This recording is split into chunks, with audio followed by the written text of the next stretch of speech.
Jadi kalau Anda minta, ya Allah, anugerahkan kami ilmu pengetahuan. Kenapa Nabi minta diawalkan ini? Karena semua amalan-amalan yang kita kerjakan itu dasar penerimaan pertamanya berasal pada sumber pengetahuan, ilmu. Tapi bukan ilmu biasa, teruskan kalimatnya, ilman nafi'a, ilmu yang membawa manfaat. Apa dikira yang koruptor itu nggak punya ilmu? Punya. Bahkan ngasih kode. Lihat kode-kodenya itu. Besok tolong bawakan batik ya, batik. Masya Allah. Kijangnya ditaruh di mana? Kijang. Ya, pada dolar maksudnya. Dan sebagainya. Ilmu. Apakah pencuri kotak infak di masjid nggak punya ilmu? Punya. Bahkan dia ngawasin dulu mana CCTV-nya, kemana arahnya, kapan mereka takbir, siapa imamnya, rakaat keberapa dia ngambil kotak infak, ada. Apa yang mencuri motor tidak punya ilmu? Ada. Bahkan mulai latihan. Wah, begitu latihan masih 5 detik kata bosnya, wah harus lebih cepat lagi, harus lebih cepat lagi. Latihan lebih cepat sampai sepersekian detik dia lakukan baru jalan. Begitu praktek lupa, bos susah nih, sabar, terusin, sabar. Udah bayangkan? Dia praktekkan sabar bukan pada tempatnya. Dia praktekkan ilmu kecepatan bukan pada tempat yang semestinya. Jadi kalau pembuat maksiat aja pakai ilmu, apalagi orang untuk taat. Tapi apakah ilmu yang dipelajari bisa bermanfaat? Itu belum tentu. Maka Nabi mintakan kepada kita, kalau Anda bermohon minta ilmu, jangan sekedar pintar, Bu. Jangan sekedar pintar. Ya Allah, jadikan anak saya pintar, pintar yang bermanfaat. Ya Allah, jadikan anak saya ahli Quran yang bermanfaat. Karena ahli Quran dibagi 3 bagian oleh Al-Quran. Nanti buka Quran surah 35 ayat 32. Nanti ada ahli Al-Quran yang zalim. Dia gunakan Qurannya untuk mencari kebutuhan dunia dan memuaskan hawa nafsunya. Ada yang muqtasid, cukup bagi diri pribadi tapi belum bisa berbagi. Ya maaf kalau di masjid tuh mojok-mojok, deket tiang, ulang-ulang hafalan, tapi diminta jadi imam belum bersedia. Diminta ngajar belum mau. Itu baru untuk pribadinya saja. Yang ketiga, sabiqum bil khairati biidznillah. Dia bisa berbagi dalam kebaikan. Nah, sekarang pertanyaannya, apa ciri ilmu yang bermanfaat itu? Termasuk nanti saya tekankan kepada teman-teman yang belajar, apakah Anda saat duduk di majelis ilmu, ilmunya disebut bermanfaat oleh Al-Quran dan hadis? Ini ukurannya.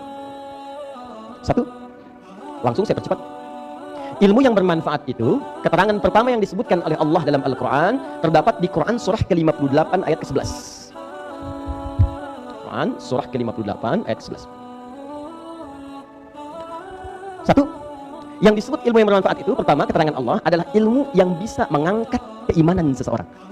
Bahasa paling singkatnya, ilmu yang bisa menguatkan iman. Itu yang paling bermanfaat. Nah, karena itu kalau Bapak Ibu duduk di majelis ilmu, di pengajian, dimanapun, coba pastikan ilmu yang Anda pelajari itu bisa mengangkat, menguatkan iman Anda. Iman itu ukurannya kedekatan Anda dengan Allah. Makanya disebut dengan zikir.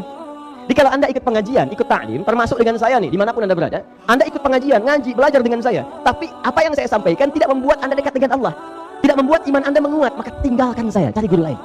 Cari guru lain. Karena hakikat pengetahuan itu kalau sudah dikerjakan, dipelajari, akan membuat pemiliknya dekat dengan Allah. Makanya ketika orang datang ke majlis ilmu, lihat kalimat ayatnya. Ya ayyuhalladzina amanu, idza qila lakum tafassahu fil majalis. Luaskan majlis. Majlis mana yang diluaskan? Lihat ujung ayatnya. Yarfa'illahu alladzina amanu minkum walladzina utul ilma darajat. Kalimat utul ilma diberikan pengetahuan itu disandingkan dengan yarfa'illahu alladzina amanu iman. Imannya naik. Di utul ilma itu bersanding dengan raf'ul iman, diberikan pengetahuan disandingkan dengan penguatan iman. Jadi kalau pengetahuan seseorang itu meningkat, imannya mesti kuat. Jadi kalau ada orang hadir di majalis, jamak dari majlis ilmu, pengajian A, pengajian B, zikir A, zikir B, taklim A, taklim B, tapi tidak menguatkan keimanan dirinya, maka barangkali ada yang kurang tepat yang hadir di dalamnya. Jelas? Nah, itu ukuran pertama. Coba ingat-ingat lagi, kalau Anda belajar itu menguat gak imannya? Lebih dekat dengan Allah enggak? Lebih yakin enggak? Itu poinnya. Itu 1. Nah, karena ilman ini kalimatnya bentuknya nakirah, umum, enggak pakai alif lam. Kalau nakirah berarti general, umum, ilmu apapun. Maka petunjuk yang kedua dari kalimat Nabi ini, hakikat semua pengetahuan yang dipelajari itu.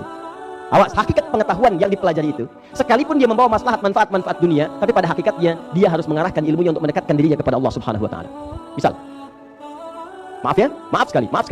Anda boleh belajar fisika, matematika, geografi, astronomi, itu ilman. Nafi'ah, bawa manfaat. Ya, Anda kemudian dari fisika kerja di satu perusahaan berhasil, manfaat untuk keluarga ada. Untuk masyarakat bangsa ada. Ada yang teknik sipil, bangun jembatan, bangun ini, bangun itu, bangun jalan, ada manfaatnya. Pertanyaan saya, duhai teman-teman yang kontraktor, yang developer, yang pembangun, yang segala macam, pertanyaan saya, manfaat akhirat Anda ada nggak di pekerjaan Anda itu? Dari sekian tahun Anda belajar itu, bakal akhiratnya ada nggak? Jangan-jangan yang Anda cari nafi'ah manfaatnya cuma dunia aja. Kalau cuma cari dunia, gaji yang besar, bukan cuma Anda yang nggak beriman pun sama pekerjaannya dengan Anda. Bukankah di kantor Anda ada yang tidak beriman juga? Bukankah di kantor Anda ada yang non-muslim juga? Lu bedanya Anda dengan mereka apa? Bedanya di mana? Pertama kata Nabi, ilmu itu dipakai bukan cuma urusan dunia, ada iman. Jadi pegawai yang beriman, kontraktor beriman itu begitu mau bikin jalan dia di situ, bikin jembatan, maka dia bermohon kepada Allah. Ya Allah, ridhakan dengan jembatan yang aku akan buat, ya Allah, aku niatkan karenamu. Maka kalau ada peserta umrah lewat situ, dia mendapat bagian dari pahalanya tanpa dikurangi sedikit pun. Ada orang gunakan jalan itu untuk taklim. Berapa banyak orang lewat jalan di sini? Kalau Anda bangun kerjakan karena Allah, setiap orang taklim lewat situ, fasilitas dari Anda dapat pahalanya tanpa dikurangi sedikit. Hadisnya sahih. Man dalla ala khairi, di hadis Muslim. Falahu ajruhu mithla ajri fa'ili min ghairi an yankusa min ajri syai'. Siapa yang memfasilitasi bahkan cuma menunjukkan pada satu kebaikan, lalu dikerjakan oleh orang lain kebaikan itu, maka dia mendapat pahala yang sama dengan orang yang mengerjakan tanpa dikurangi sedikit pun. Saya mau tanya pada Anda, apakah pembuat pipa-pipa keran yang dipakai wudu, membuat pipanya diniatkan karena Allah? Kalau cuma urusan uang, dapat uang juga. Dunia nggak ketinggalan kok. Ikut akhirat, dunia ikut. Ikut dunia, akhirat nggak akan ikut. Seperti bayangan. Bayangan itu kalau Anda kejar, nggak akan ketangkap. Tapi kalau Anda berbalik, dia ngikut. Gak percaya silakan kejar-kejar bayangan. Kalau nggak mau ada kerjaan, kejar ya. Ayo kejar. Tapi kalau Anda balik, dia ikut. Saya tanya pada Anda sekolah itu tinggi-tinggi, sekolah lama-lama, kemudian dapat pekerjaan. Pekerjaan Anda itu bawa bekal akhirat apa enggak? Ini nafi'ah nih. Ini poinnya. Itu teman-teman yang ahli astronomi, petakan bintang, ini itu dan sebagainya. Dipakai nggak ilmunya itu untuk membantu menetapkan awal Idul Fitri, awal Idul Adha, ngitung kapan yang akurat waktu sholat dan sebagainya? Pernah nggak dipakai begitu? Yang ahli matematika, pernah nggak didorong misalnya untuk bantu ngitung warisan, menciptakan aplikasi memudahkan hitung waris, menciptakan aplikasi untuk memudahkan hitungan zakat? Pernah nggak? Coba saya nasihati ya, jadikan satu episode dalam alur kehidupan Anda untuk mencari bekal akhirat. Sebetulnya yang lainnya sambi. Ini bukan kerja sambilan. Ya Ustaz, sambil kesibukan lah bikin aplikasi zakat. Sambi. Enak aja, akhirat bukan nyambi. Jangan salah Bu ya, kadang orang tua yang nengok anaknya ke pesantren pun itu suka keliru. Nah, sehat nah, uang masih ada. Uang. Gimana belajarnya? Baru terakhir, ya sudah, rajin ya nak ya, jangan lupa sholat. Jangan lupa sholat terakhir. Tanya pertama, Assalamualaikum nak. Ya, sudah sholat? Sholat sunnah sudah?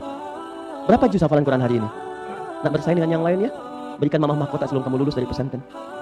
Nak, jadi pangeran di akhirat nanti ya. Begitu selesai, nak, dah. Jangan lupa ranking 1 ya. Dunia, akhirat dulu kan. Minta, nanti dunia akan diikutkan. Jadi kalau orang tua yang peduli hanya urusan dunianya saja, nanti akhiratnya melambat untuk hadir kepada anak-anaknya. Maka ini bagian yang pertama. Saya tanyakan kepada Anda, dari dalam pekerjaan yang Anda kerjakan sampai saat ini, berapa yang punya investasi akhiratnya? Karena nafi'ahnya bentuknya nakirah, ini nakirah. Ilman nafi'ah. Semua pengetahuan mesti ada saham akhirat yang dibawa sebagai penguat dari bukti keimanannya kepada Allah Subhanahu wa taala. Jadi seorang dosen yang beriman, maka dia akan arahkan ilmunya untuk mendekatkan salah satu di antaranya kepada Allah Subhanahu wa taala. Seorang kontraktor, developer yang lain yang beriman, maka dia niatkan pembangunannya untuk mendapatkan ridha Allah Subhanahu wa taala. Makanya mustahil ada orang yang tergerak untuk bangun maksiat. Mustahil. Seorang arsitek yang beriman, maka dia akan mendesain segala sesuatunya sebagai mendapatkan ridha Allah Subhanahu wa taala dan seterusnya. Ini poinnya. 1. Jelas ya? Nah, ini bagian yang pertama. Dan seorang ibu yang beriman, dia akan mendidik anaknya apapun yang kemudian dia akan pilih untuk menjadi wasilah mendekat kepada Allah.